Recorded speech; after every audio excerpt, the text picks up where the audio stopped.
নবীজি বলছেন, লা ইয়াকবালুল্লাহু লিসাহিবি বিদআতিন সাওমান ওয়ালা সালাতান ওয়ালা হাজ্জান ওয়ালা উমরাতান ওয়ালা জিহাদান ওয়ালা সারফান ওয়ালা আদলা ইয়াখরুজু মিনাদ-দীন কামা তাখরুজু শাওরাতু মিনাল আজিন। আল্লাহর হাবিব সাল্লাল্লাহু আলাইহি ওয়াসাল্লাম বলেন, যে ব্যক্তি বিদআতি হয়ে যায়, আল্লাহ তার নামাজ, রোজা, হজ, যাকাত, জিহাদ, তার ভালো মন্দ সে যাই করুক না কেন, তার দিকে আল্লাহর ফিরেও তাকায় না, তার কোনো আমল কবুল হয় না। বেদাত ইসলাম থেকে বেরিয়ে যায়, যেমন আটার খামির থেকে টান দিলে চুল বেরিয়ে যায়। কি পারফেক্ট উদাহরণ! আটার খামির মহিলারা বানায়, খামির করে তারপরে একটু একটু করে ছেড়ে ছেড়ে রুটি বানায়। যদি দেখে এর ভিতরে একটা লম্বা চুল, তাহলে এটা শুদ্ধ রুটি বানায় না টাইনে বের করে? যে টেনে যখন বের করে তখন এর সাথে কতটুকু আটার খামির বের হয়? একটুকুও না। এবং যেই জায়গা দিয়ে এই চুলটা বেরিয়ে আসলো, ওই আটার খামিরের ভিতরে সেখানে কোনো সুড়ঙ্গ হয় নাকি? ছিদ্র হয়ে যায়। যেই লোকটা চুলটা টান দিল, বেরিয়ে আসলো, কোন জায়গা দিয়ে বের হয়েছে সেও কিন্তু টের পায় না, কোনো ছিদ্র টিদ্র নাই।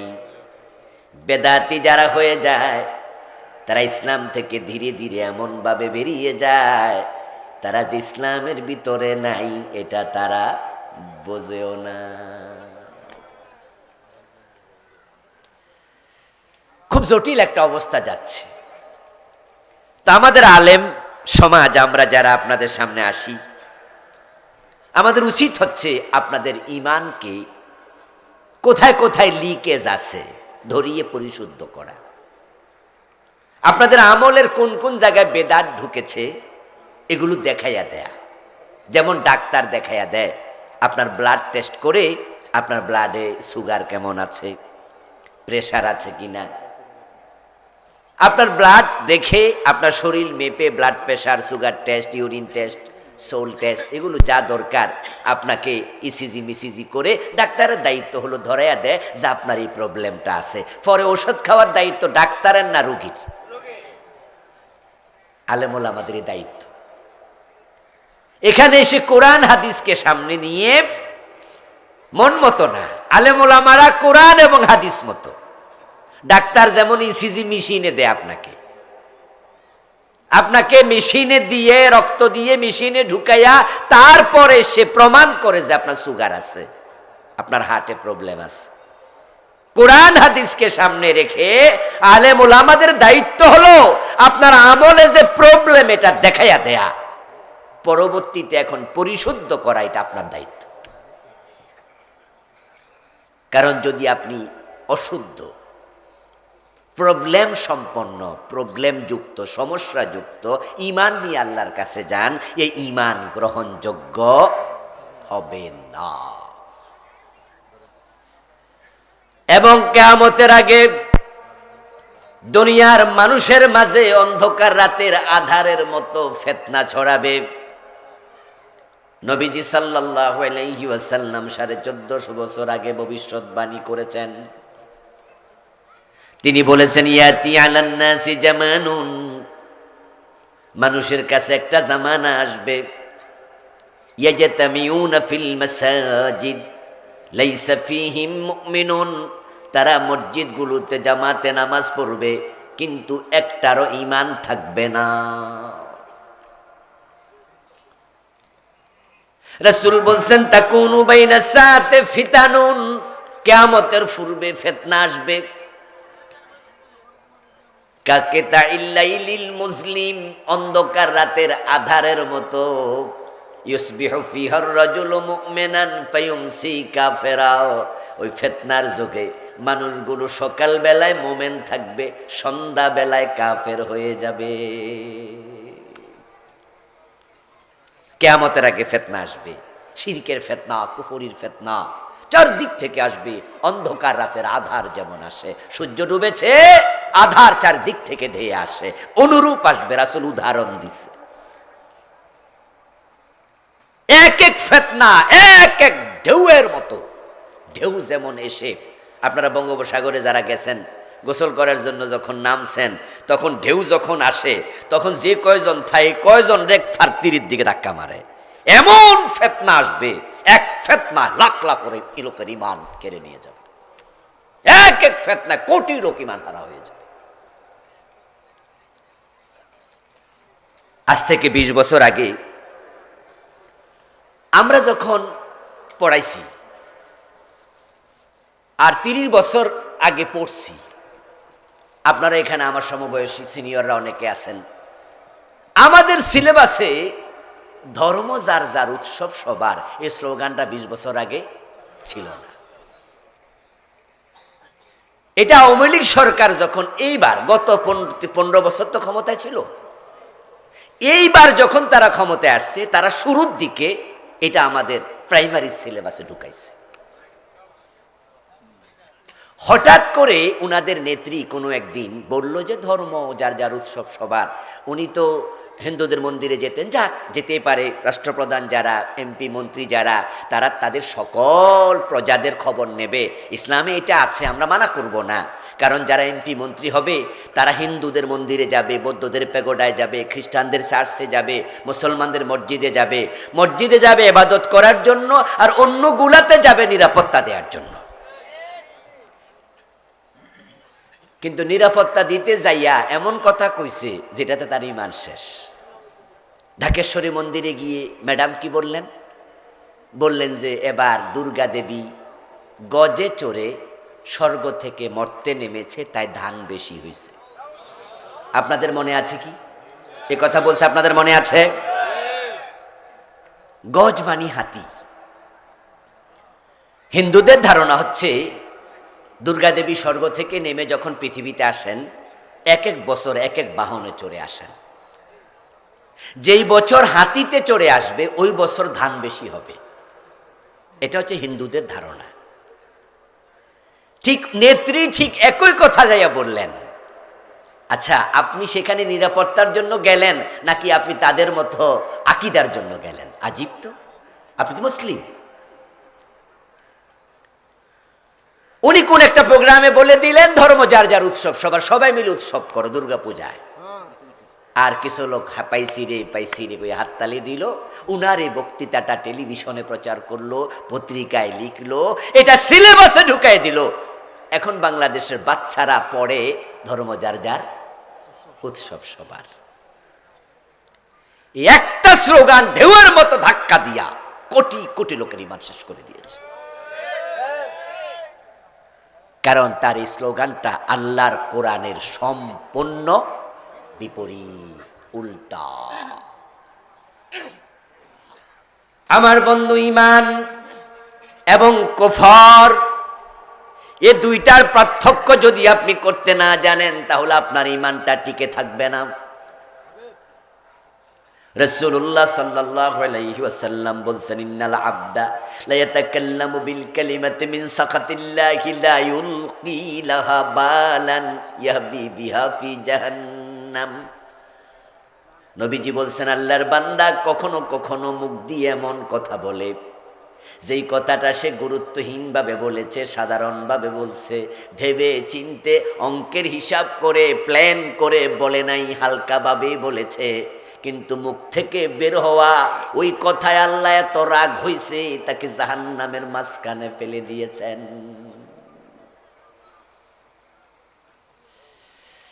আপনি আপনার বউ রান্না হয়েছে খুব স্বাদ, আপনি তরকারি খাইতে খাইতে কোন এত সুন্দর রান্না তুমি জানো, তোমারে 3 তালাক। তালাক হইব না? হাসতে হাসতে কইল তালাক হয়ে যাবে। আপনি কইলেন যে হুজুর আমি তো খুশির ঠেলায় কইছি। আচ্ছা, খুশির ঠেলা দা দিয়া কোপ দিলে মানুষ মরে না, ঠিক না? কিরে এতগুলা মানুষ কথা কয় না কেন? আরে খুশির ঠেলা কোপ দিলে গায়ে লাগবে না? কি কইলা তুমি? এটা কিসের তালাক শব্দ আসলো কেন এখানে? খুশির ঠেলা তালাক কইব, অন্য কিছু কইতে পারলা না?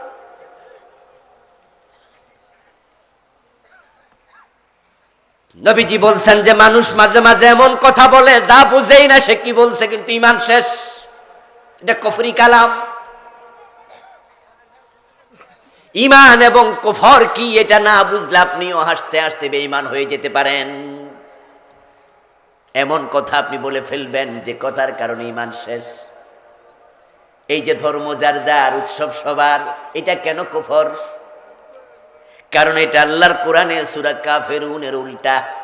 সূরা কাফিরুনের শেষ আয়াত, লাকুম দীনুকুম ওয়ালিয়া দীন। বাংলা অর্থ হলো তোমাদের ধর্ম তোমাদের, আমার ধর্ম আমার। এবার বলুন তো, হিন্দুদের ধর্ম আর মুসলমানের ধর্ম এক না আলাদা? তো আল্লাহ বলে তোমাদের ধর্ম তোমার, আমার ধর্ম আমার। তাহলে স্লোগান হবে ধর্ম যার, উৎসব তার। এটা হলো আল্লাহর দেয়া সীমা। মুসলমানের গরু জবাব, কুরবানের গরু আমরা জবে করি, কোন হিন্দু এটাকে তার উৎসব বলে না। কোন হিন্দু কেমনে গরু জবে করেন দেখতে আসবে না? আসে নাকি? দাওয়াত দিলাই? জিজ্ঞাসা করুন, ধর্ম যার যার, উৎসব সবার, তাহলে আমাদের গরু জবের উৎসবে আসো না কেন? একজন হিন্দু আসবে না। বরং জিজ্ঞাসা করলে তারা বলবে তাদের ধর্মে গরু জবে নিষিদ্ধ, তাই তারা নিষিদ্ধ কাজ করে না, দেখতেও আসে না। ঠিক এবার আমাদের ধর্মে মূর্তি পূজা জায়েজ না হারাম? ছোট হারাম না বড় হারাম? দেখতে যাও কেন? এটা উৎসব বললা কেন? আপনাদের কাছে আমার জিজ্ঞাসা, যারা জানেন তারা একটু জবাব দিয়েন। যারা হিন্দুদের মাঝে মূর্তি পূজা করছে, এই কাজ যারা করে তারা জান্নাতের দিকে যাচ্ছে না জাহান্নামের দিকে? কোনো সন্দেহ আছে? তো মূর্তি পূজক যদি জাহান্নামী হয়, আপনি তাকে উৎসব বলে সামনে আগায়া কেমনে দেন? আপনার দায়িত্ব জাহান্নামে ঢুকানো, না জাহান্নাম থেকে বাঁচানোর চেষ্টা করা?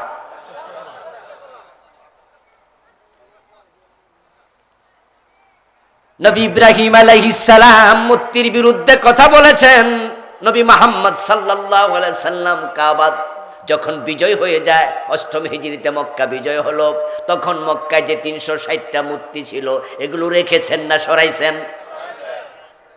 তো মুসলমান তো মূর্তি বানাতে আসে না, সরাইতে আসে। এখন আপনি স্লোগান দিয়ে দিলেন ধর্ম যার যার, উৎসব সবার। মুসলমানের সন্তানরা স্লোগান পাইয়া হিন্দুদের দুর্গা পূজার সময় এমন মন্দিরও আছে যেখানে হিন্দুর চেয়ে মুসলমানের সংখ্যা বেশি। এবং আপনারা এই স্লোগানটাকে মনে করেন যে এটা সম্প্রীতি স্লোগান। এটা অসুবিধা নেই, অসাম্প্রদায়িক স্লোগান।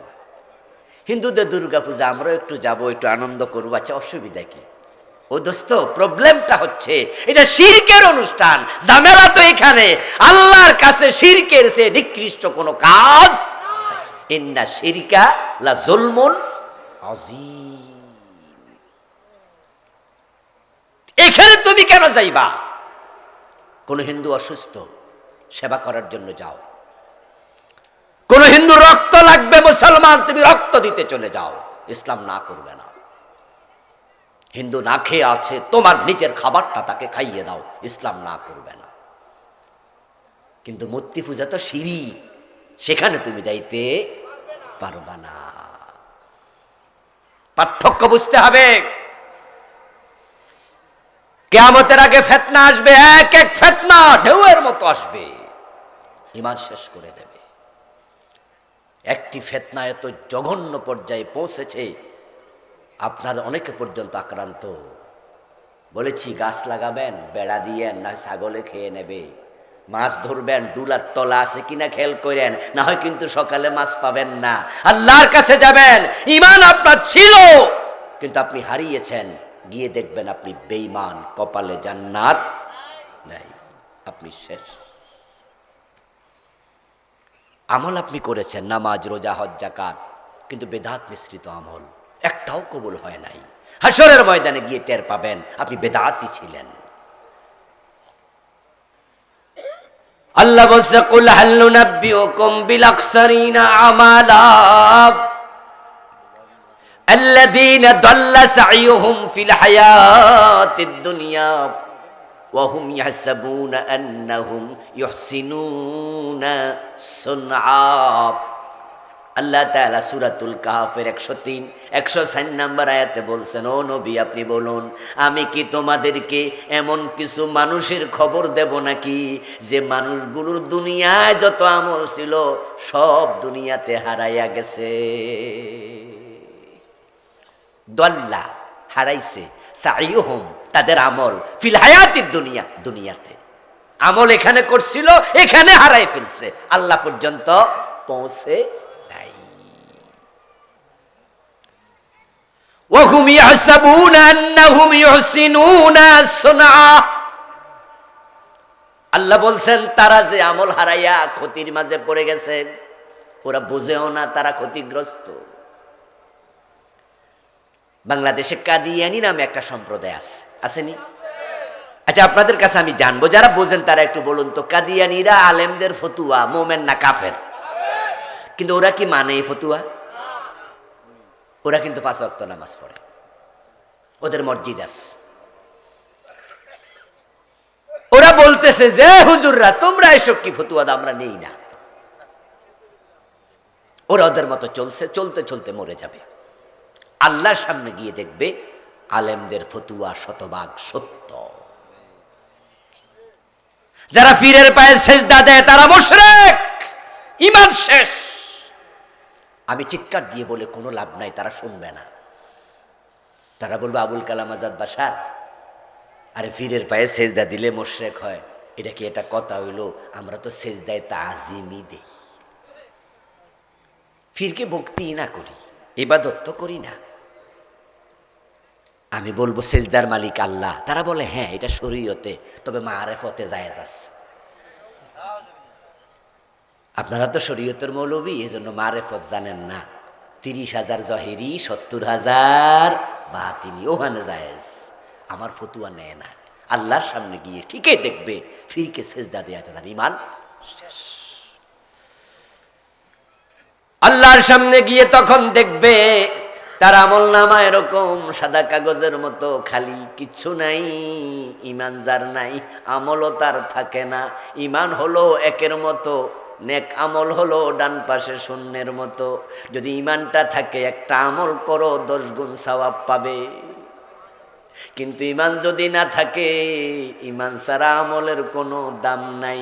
একের ডানে 1 শূন্য 10, 2 শূন্য 100, 3 শূন্য 1000, 5 শূন্য 1 লাখ, 1.5 শূন্য দাম বাড়বে।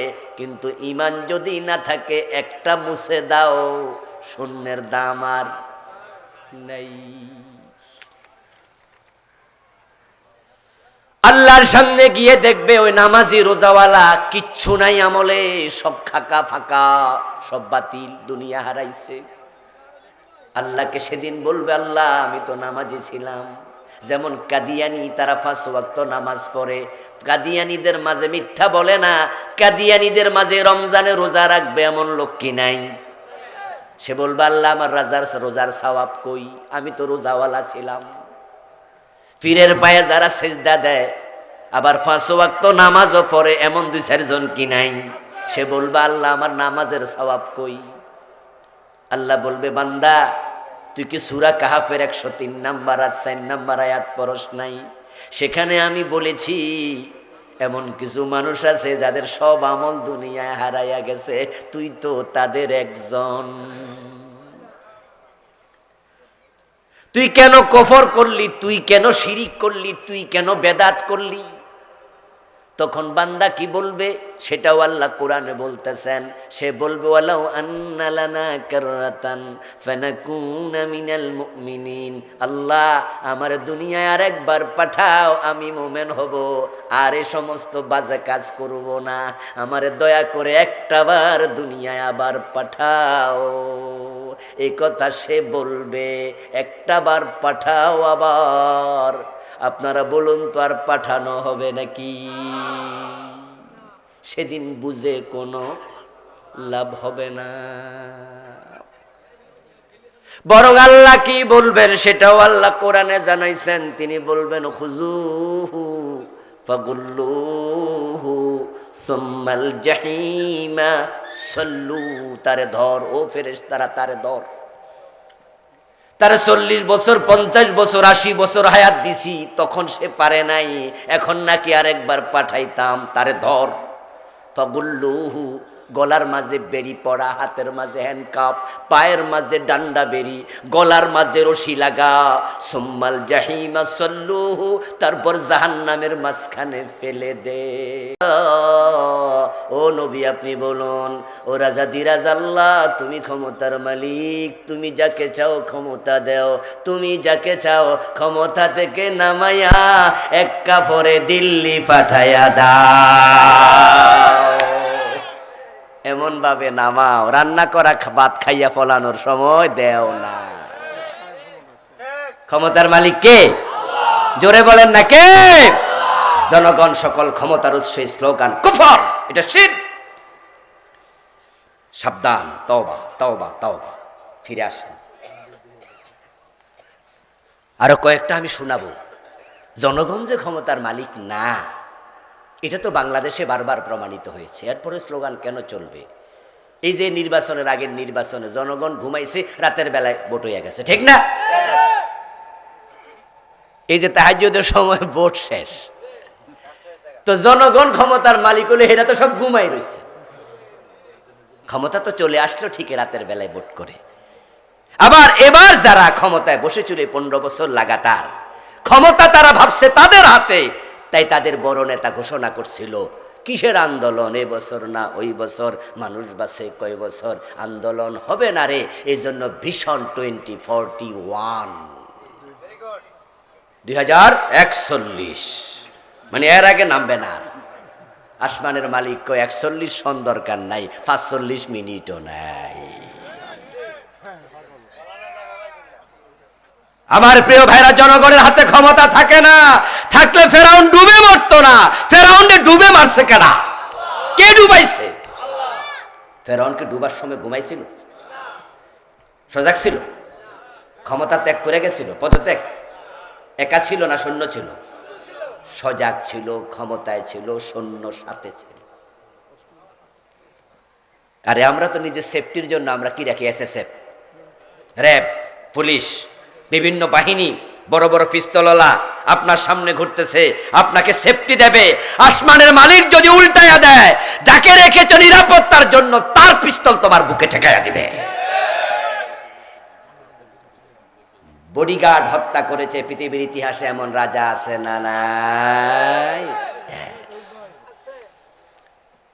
আমেরিকা সহ, বাংলাদেশ সহ, ইন্ডিয়া সহ অনেক রাজা বাংলাদেশে, ইন্ডিয়া কাছের লোকেরা হত্যা করছে, যাদের উপর বিশ্বাস ছিল ওরাই মেরে ফেলেছে। আমার প্রিয় ভাইয়ারা, যে স্লোগান ইমান বিধ্বংসী জঘন্য স্লোগান, আর একটা ছিল যেটা ঘরে ঘরে পৌঁছেছিল। হয়তো বুঝতে আপনাদের একটু সময় লাগবে, এক কথায় বোঝানো কঠিন। বলবেন যে কয় কিরে, স্লোগানও বুঝি শিরিক? হ্যাঁ দোস্ত, একটা জঘন্য স্লোগান বাংলাদেশে গরিব পাইয়া বিদেশ থেকে সাপ্লাই ঢুকাইয়া দিছে করে, সেটা ছিল ছেলে হোক মেয়ে হোক 2টি সন্তান যথেষ্ট। বেশি হলে প্রবলেম কি? খাওয়াইব কে? এখন 2টা যে যথেষ্ট, তাহলে 2 জন রে খাওয়ায় কে? তো 3 জন হইলে আল্লাহ খাওয়ানোর ক্ষমতা আর নাই, ঠিক না? আছে? তো তুমি থামলা কেন তাহলে? 2 বেশি হলে প্রবলেম কি?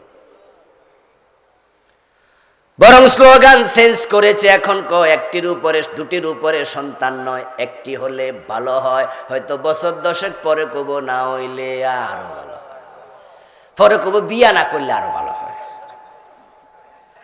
হ্যাঁ, হাসবেন না ভাইয়েরা, এটাই বাস্তবতা। বিয়ের বিরুদ্ধে আইন হয়েছে, 18 বছরের আগে বিয়ে করা যাবে না, মেয়েদের বিয়ে দেয়া যাবে না, কিন্তু ক্লাস প্রাইমারিতে প্রেম করে ওইটা মানা করে না। ক্লাস 10-এর মাইয়া ইন্টারমিডিয়েটের ফলাইয়া যায়, তারপরে কি করে? বিয়ে করে লায়, তারপরে ফলাইয়া যাইয়া তারা অভিসার করে, তারপরে স্কুলে কলেজে গার্মেন্টসে, এখানে সেখানে রাস্তায় বয়ে বয়ে বাদাম খায়, একজন আরেকজনের সাথে মন দেয়, আদান প্রদান, গোলাপ ফুল দেয়, এগুলো অ্যাভেলেবেল সমাজে। প্রেম করে না এমন সন্তান এখন তো পাওয়াই জটিল। যদি বিবাহের বিরুদ্ধে আইন হতে পারে, অবৈধ প্রেমের বিরুদ্ধে আইন হওয়া আরো বেশি দরকার আছে না নাই? এটা না হারাম, এটা না দরকার, এই আইনে না করা দরকার, এই আইনে না করা দরকার। আশ্চর্য আইন বানাইছে, 18 বছরের মাইয়া, এর নিচে নাকি হে নাবালেগ। কয় কি রে?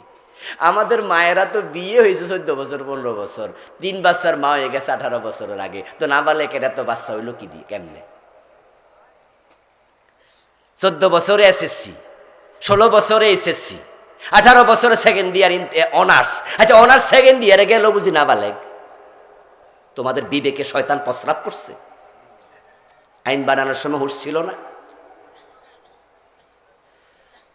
আমরা বাল্য বিবাহের পক্ষে নই, বাল্য বিবাহকে আমরা ডিসকারেজ করি, এনকারেজ করি না। আমরা বলি না যে ছোট্ট মেয়েটাকে বিয়ে দিয়ে দাও, কিন্তু আমরা এইটা বলি যে সবার বয়স সমান, এক এই যে দিবা না।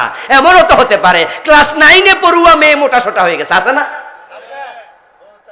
ক্লাস 9-এ পড়লে মনে হয় যেন বিয়ে দেওয়া দরকার। আবার আরেকটা মেয়ে ক্লাস 9-এ একবারে পিচ্ছি দেখা যায়, ওর নাই পড়া লাগে না। মেডিকেল সায়েন্সের উপরে ডিপেন্ড করে এমন আইন করো যে হ্যাঁ, ডাক্তার যদি অনুমোদন করে তাহলে 16 বছরে 15 বছরও বিয়ে দেয়া যাবে, তাহলে অবৈধ প্রেম কমে যাবে।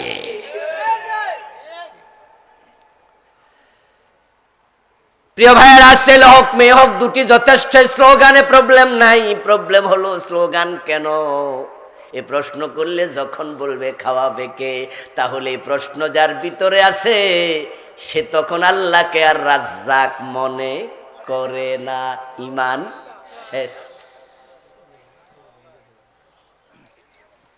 আমাদের দেশে কুফর ঢুকেছে, শিরিক ঢুকেছে, বেদাত ঢুকেছে, সর্বাঙ্গে ব্যথা, মলম দেব কোথায়? বড় কঠিন অবস্থায় আছি। শিরিক নিয়ে আমি বই লিখছি, আমার এই বইতে বাংলাদেশে চলমান আমি 29টা শিরিক লিখছি। এখন যদি আপনার ভিতরে একটা থাকে তাই তো ঈমান শেষ। এত বড় বেলুন গ্যাস দিয়ে দিয়ে ফুলাইছেন, আধা ঘন্টা লাগাইয়া গ্যাস দিচ্ছেন। এখন এই যে বেলুনটা ফুললো, মোটা হলো, এই ফুলা বেলুনটা যদি কেউ 5টা ছিদ্র করে আর কেউ একটা ছিদ্র করে, ব্যবধান কি? ব্যবধান নাই। ঈমান ঠিক তাই। শিরিক 100 করো যে কথা, শিরিক একটা করো। কুফর 100 করো যে কথা, কুফর একটা করাও সে কথা। অঙ্কের মতো 10 লাইনের অঙ্ক, 9 লাইন ঠিক হয়েছে, 1 লাইন ভুল হয়েছে, 10-এ 0। 10 লাইনের অঙ্ক, 10 লাইনে 10 ভুল, 10-এ 0। 10 লাইনের অঙ্ক 5টা ভুল, 5 লাইন ঠিক, 10-এ 0। যে অঙ্ক করে নাই হেও 0, একটা ভুলও গ্রহণযোগ্য হবে না। কোরআনের ঈমানের ব্যাপারে ঠিক তাই, একটা ভুল করবা ঈমান। ইবলিস শয়তান মুমিন না কাফের? ইয়েস, কনসেপ্ট ঠিক। কোরআনে আসাবা ওয়াস্তাকবারা ওয়া কানা মিনাল কাফিরিন। ইবলিস কাফের, কারণ হলো সে আল্লাহর একটা আইন মানতে স্বীকার করছে। আল্লাহ বলছে আদম রে সেজদা করো, ইবলিস কইছে করমু না। ঈমান আছে না গেছে? আল্লাহ কই সরু ধরে হাত কাটো, কাটছেননি। আল্লাহ কয় জেনা করলে 100 বেত লাগাও, দিছেননি। আল্লাহ কয় জমিন যার আইন চলবে শুধুই তার। আল্লাহর আইনে 154 বছরে কয়দিন চালাইছেন? তো কাদিয়ানি কাফের, কারণ তারা নবী মুহাম্মদকে শেষ নবী মানে না। কোরআনে আছে রাসূল শেষ নবী, ওই একটা না মানাতে তারা বেঈমান। আর আপনি আমি ডজন ডজন বাদ দিয়া আমরা শক্ত মুমিন। ঈমান যায় না সুপার গুলো দিয়া লাগাইছেন বুঝি।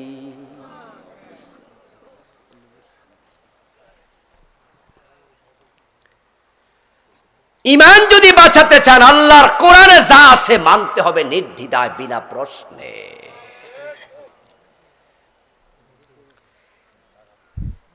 বিদআত ঢুকেছে তো আমল শেষ।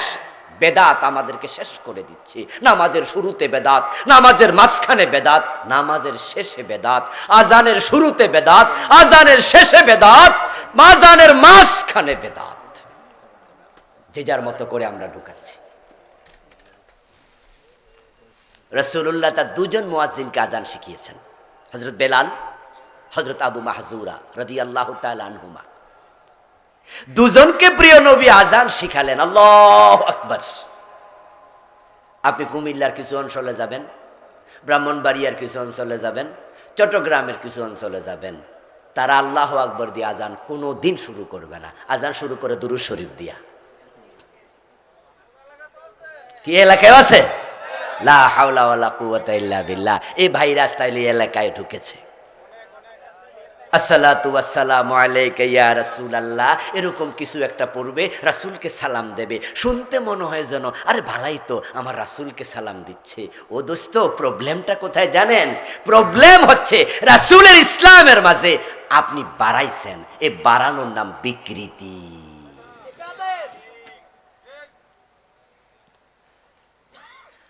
আচ্ছা, আমার সামনে যারা আছেন, আমরা তো কম বেশি সবাই জিকির করি, করি না? আচ্ছা, আমরা যে জিকির করি, আমরা তো বসে বসে লা ইলাহা ইল্লাল্লাহ সুবহানাল্লাহ আলহামদুলিল্লাহ লা ইলাহা ইল্লাল্লাহ এই জিকির করি। আচ্ছা, আপনি জিকির করলেন বইয়া বইয়া, আপনার পাশে একজন এই জিকিরটাই করলো লাফাইয়া লাফাইয়া, করতে করতে ঘাইম্মা গেছে। যেহেতু কষ্ট বেশি, তাই ও বেটা যে লাফাইতাছে জিকির কইরা, হে সওয়াবও বেশি, ঠিক না? কি এর কষ্ট বেশি করছে না?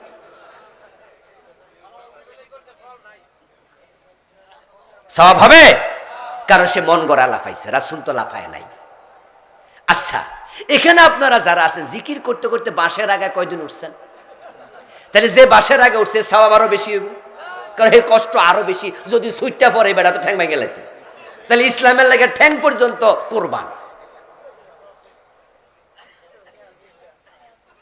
এসকের ঠেলা যে গাছের আগে উঠে গেল, বাঁশের আগে উঠে গেল, ওখান থেকে যদি হাতটা একটু সুইটা পড়া যায়, মাথা ফাটটা যাইতে পারে, মইরাও তো যাইতে পারে, ডাইরেক্ট শহীদ, ঠিক না? শহীদ। আপনি আপনার যুক্তি দেবেন যে হুজুর আজানের আগে দুরূদ শরীফ পড়ছে, এটা তো ভালো কাজ, এটা বেদাত হবে কেন? আচ্ছা প্রিয় ভাইয়েরা, বলুন তো, আমরা যখন যোহর, আসর, ইশা, মাগরিব দুরাকাত ফরজ পড়ে আমরা আত্তাহিয়াতু পড়ে দাঁড়াইয়া যাই, তখন কি আমরা দুরূদ শরীফ পড়ি? কথা বলে না কেন ভাইরা? আমরা পড়ি আবদুহু ওয়া রাসূলহু পর্যন্ত, তারপরে আমরা খাড়াই যাই। আচ্ছা, যদি কেউ মনে করে দুরূদ শরীফ ভালা জিনিস, হাতেও সময় আছে, আজকে ফইরালাই, আমরা অধিকাংশ হানাফি মাসলাক ফলো করি।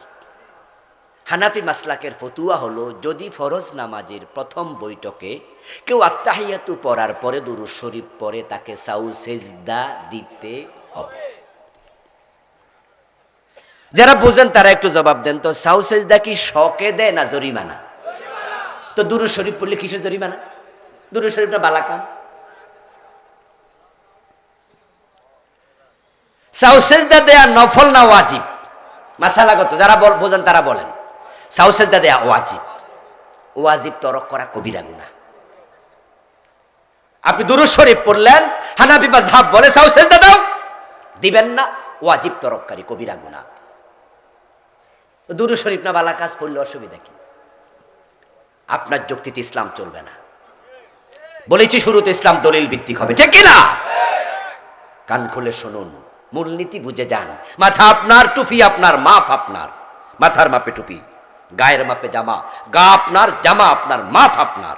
গায়ের মাপে জামা হবে, মাথার মাপে টুপি হবে, মাথা আপনার, গা আপনার, জামা আপনার, টুপি আপনার, মাপ আপনার, কোনো প্রশ্ন নাই, ঠিক আছে? ইসলাম আপনার না, আপনার বাপ দাদার না, আপনার পীরের না, ইসলাম রাসূলের মাপে হওয়া লাগবে। লাকাদ কানা লাকুম ফি রাসূলিল্লাহি উসওয়াতুন হাসানাহ কুল ইন কুনতুম তুহিব্বুনাল্লাহা ফাত্তাবিউনি ইউহিব্বুকুমুল্লাহ। নবীজির ইশকের ঠেলা আপনি দুরূদ শরীফ আজানের আগে চালু করলেন, তো বেলাল কি আপনার থেকে আশেক কম ছিল? কার সাথে ইশকের তুলনা দিচ্ছি আমি? আপনার সাথে বেলালের? আমার দোস্ত, নবীজি সাল্লাল্লাহু আলাইহি ওয়াসাল্লাম ঈদ করলেন দুটি, ঈদুল ফিতর, ঈদুল আযহা। এখন আপনি হঠাৎ করে আশেকে রাসূল হইয়া নতুন বানাইলেন ঈদে মিলাদুন নবী, বানাইলেন তো বানাইলেন, তারপরে এবার স্লোগানও দিলেন সকল ঈদের সেরা ঈদ। তো রাসূল যে দুইটা দিছিল হেরি বাদ বুঝি, এটি কম সেরা, আপনারটা 1 ক্লাস, ওগুলা 2nd ক্লাস, আপনারটা মেড ইন বাংলাদেশ, আর এটা তো মেড বাই নবী মুহাম্মদ সাল্লাল্লাহু।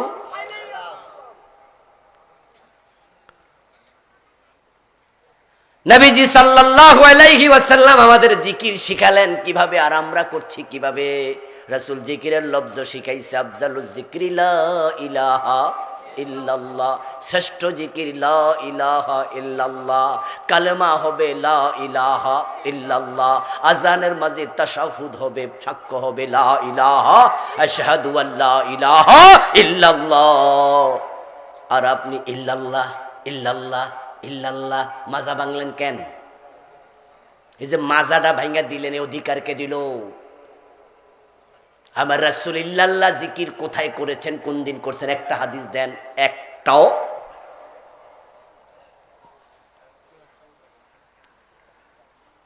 এই যে আপনি বেদাতি হয়ে যাচ্ছেন নিজের অজান্তে, অমুক হুজুর তমুক হুজুর কইছে, অসুবিধা কি? ও মুসলমান, আপনার নামাজ, আপনার রোজা, আপনার হজ, আপনার যাকাত সব হবে আল্লাহর নবীর শিখানো স্টাইলে। ইমাম ভুল করেছে, পিছন দিয়ে আমরা দিলাম লোকমা। রাসূল শিখাইছে লিররিজালি তাসবিহু ওয়ালিন্নিসাই তাসফিকু, পুরুষ মুসল্লি লোকমা দেবে সুবহানাল্লাহ বলে, মহিলা মুসল্লি থাকলে হাতের উপর হাত আওয়াজ করবে। কিন্তু বাংলাদেশে কে বা কারা সুবহানাল্লাহ সরায়া কি ঢুকাইছে? আল্লাহু আকবার। রাসূল তো লোকমার পদ্ধতি সুবহানাল্লাহ শিখাইছে, আল্লাহু আকবার না। তুমি এখানে পরিবর্তন করলা, তোমার এই অধিকার কে দিল?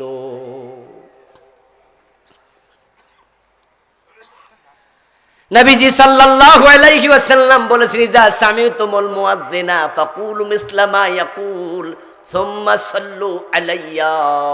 মুয়াজ্জিন যখন আযান দেয় তোমরা তার কথায় আজানের জবাব দিও, যখন আজানের জবাব শেষ সুম্মা সাল্লু আলাইয়া, সহিহ মুসলিমের হাদিস, আজানের জবাব শেষ করে আমার উপর দুরূদ শরীফ পড়িও।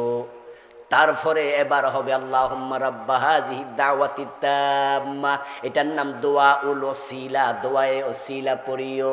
এখন আজানের শেষে দুরূদ শরীফ যে পড়া সুন্নাহ, এই আমল কয়জনে করেন?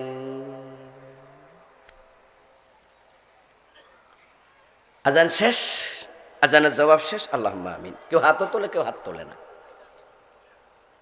এখন হাত যারা তোলে আমরা জিজ্ঞেস করি, ভাই আপনি হাত তুললেন কেন আজানের দোয়ার মাঝে? আজানের দোয়ার মাঝে হাত তোলার কোনো হাদিস আছে? কোন হাত তুললে মজা লাগে। তো হাত তুললে যদি মজা লাগে, টয়লেটে ঢোকার সময় দোয়া নাই? আসেনি? আল্লাহুম্মা ইন্নী আউযু বিকা মিনাল খুবসি ওয়াল খাবাইস, টয়লেট থেকে বাইরে হওয়ার সময় দোয়া আসেনি?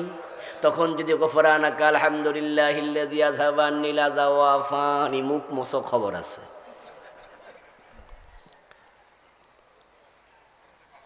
আচ্ছা, মসজিদে ঢুকতে দোয়া নাই?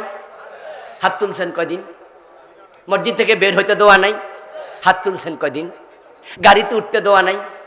হাত তুলছেন? নৌকাতে উঠতে দোয়া নাই? হাত তুলছেন? আর ইসলামটা কি? কনসেপ্টটা হচ্ছে আল্লাহর নবী যেখানে হাত তুলেছে আমরা তুলবো, এটা সুন্নাহ। যেখানে তিনি তোলেন নাই সেখানে না তোলাই সুন্নাহ। ইসলাম হবে তার মতো, তার মতো, উনার মাপে, আপনার মাপে না, আমার মাপে না। মান আহাব্বা সুন্নতি ফাকাদ আহাব্বানি ওয়া মান আহাব্বানি কানা মাই ফিল জান্নাহ। আরে আমল তো আমরা জান্নাতে যাওয়ার জন্যই করি নাকি? এই যে আমাদের দেশে একদল ভাই যারা দুরূদ শরীফ পড়ার সময় ইয়া নাবি বইলা খাড়াইয়া যায়, কিয়াম করে, করে না?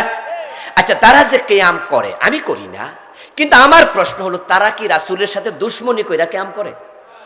মোটেও না। বরং তাদের অন্তর রাসূলের প্রতি এমন আবেগ, এমন ভালোবাসা যে আমি রাসূলকে সালাম দেব, বৈশা বৈশা সালাম দেব, কেমন জানি একটু বেয়াদবি বেয়াদবি মনে হয়। আমার রাসূলকে আমি বলবো ইয়া নবী সালাম আলাইকা, ইয়া হাবিব সালাম আলাইকা, তখন আমি দাঁড়াইয়া গেলে আমার ভিতরে মনে হয় যেন সম্মানটা বেশি হচ্ছে। এই চিন্তাটাই তারা কিন্তু খারায়, অন্য চিন্তা না। রাসূলের প্রতি মহব্বত, ইশক, ভালোবাসা, আমি এতে সন্দেহ করি না, কিন্তু আমার প্রশ্ন তো অন্য জায়গায়। প্রশ্নটা হলো, যদি রাসূলকে দাঁড়াইয়া সালাম দেওয়ার মাঝে আপনি ইসলাম খোঁজেন, মহব্বত খোঁজেন, মনে করেন এটাই আদব, তাহলে আত্তাহিয়াতুর মাঝে যখন সালাম দেন তখন খারান না কেন? আসসালামু আলাইকা আইয়ুহান নাবিয়্যু ওয়া রাহমাতুল্লাহি, আছে না আছে না? তো আত্তাহিয়াতুর মাঝে চুপ করে খারান না কেন? ওখানে তো রাসূলকে আপনি সালাম দিচ্ছেন। আল্লাহর নবীর হাদিস সাহাবীদের আমল হচ্ছে, নবীকে যখন তারা ফিজিক্যাল দেখেছেন, রাসূল সাল্লাল্লাহু আলাইহি ওয়াসাল্লাম আসতেন, রাসূলকে দেখেও তারা দাঁড়াতেন না, সালাম বসেই দিতেন, কারণ তারা জানতেন রাসূলকে দেখে দাঁড়ানো রাসূল পছন্দ করতেন না।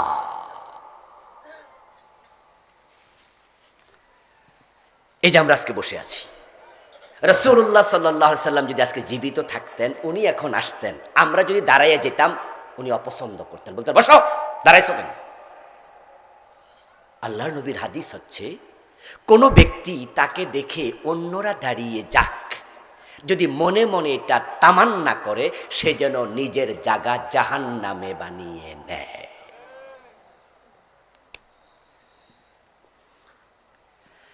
আমার দোস্ত, আপনি কিয়াম করলেন, দাঁড়ায়া গেলেন, আচ্ছা আপনার দাঁড়ানো, আপনি না হয় দাঁড়ালেন, কিন্তু ঝামেলা তো এখানে নয়, ঝামেলা তো হইছে ধরেন আমি খারাইলাম না, এই যে আজকে এখানে আমরা আছি, যদি একজন হুজুর ইয়া নবী কইয়া খারাই যেত আর আপনারাও সবাই খারাই যেতেন, আর আমি মনে মনে ভাবলাম যে আল্লাহর নবী পছন্দ করতেন না, আমি দাঁড়াবো না, আমি বসে আছি, তাহলে সবাই আমার দিকে চোখ বড় করে তাকায়া তাকায়া মনে মনে কইতো, দেখছো রাসূলের প্রতি কোনো মহাব্বত। তো আপনি যে আমার ব্যাপারে বদ ধারণা করলেন, এটাই তো ছিল আসল সুন্নাহ, ঠিক কি না? তো সুন্নাহ মারাত আমি আসামি, আর আপনি বেদাত কইরা আপনি ভালো, হলোটা কি? আমার নবীজি সাল্লাল্লাহু আলাইহি ওয়াসাল্লাম নামাজ শুরু করতেন আল্লাহু আকবার দিয়ে, ক্বালা রাসূল